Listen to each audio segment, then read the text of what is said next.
നിങ്ങളുടെ കാറിൻ്റെ വിൻഷീൽഡിലും ഇതേപോലെ ഫോഗ് പിടിക്കാറുണ്ടോ? ഇത് ഫിക്സ് ചെയ്യാനായിട്ടൊരു സൊല്യൂഷൻ ഉണ്ട്. ഇതറിയാത്തവർക്ക് വേണ്ടിയിട്ടുള്ളൊരു വീഡിയോ ആണിത്. ഇതെങ്ങനെയാണ് ഫിക്സ് ചെയ്യുന്നതെന്ന് നോക്കാം. AC ഫംഗ്ഷനിൽ 1-2 ചേഞ്ച് വരുത്തിയാൽ തീരാവുന്ന പ്രശ്നങ്ങളേ ഉള്ളൂ.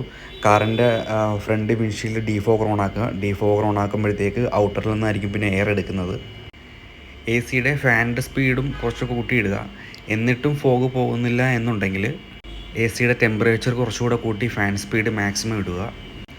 നോർമലി ആ ഒരു ടൈമിൽ കംപ്ലീറ്റ് ഫോഗും പോയിക്കോളും. മാനുവൽ AC വരുന്ന വണ്ടികളിലും ഈ ഒരു സെയിം മെത്തേഡ് തന്നെയാണ് ഉപയോഗിക്കേണ്ടത്. ഓട്ടോമാറ്റിക് AC ഫങ്ഷൻസ് വരുന്ന വണ്ടികളിൽ നമ്മുടെ നോർമൽ യാത്രാ ടൈമുകളിൽ ഏകദേശം ഒരു 23 ഡിഗ്രി 24 ഡിഗ്രിയൊക്കെ മതിയായിരിക്കും അകത്ത് ടെമ്പറേച്ചർ. നല്ല വെയിലുള്ള ടൈമാണെങ്കിലും ശരി 21 ഡിഗ്രി 22 ഡിഗ്രി ടെമ്പറേച്ചർ അഡ്ജസ്റ്റ് ചെയ്താൽ മതി. കാരണം വണ്ടിയുടെ അകത്തെ ടെമ്പറേച്ചർ എത്ര ടെമ്പറേച്ചർ കൂടിയാലും നമ്മൾ ഏത് ടെമ്പറേച്ചറാണോ ഇതിൽ അഡ്ജസ്റ്റ് ചെയ്ത് വെച്ചിരിക്കുന്നത്, ഓട്ടോ ഫങ്ഷൻ ഓൺ ആണെന്നുണ്ടെങ്കിൽ അകത്ത് ഈ ഒരു ടെമ്പറേച്ചർ വണ്ടി എപ്പോഴും മെയിൻറ്റെയിൻ ചെയ്യും.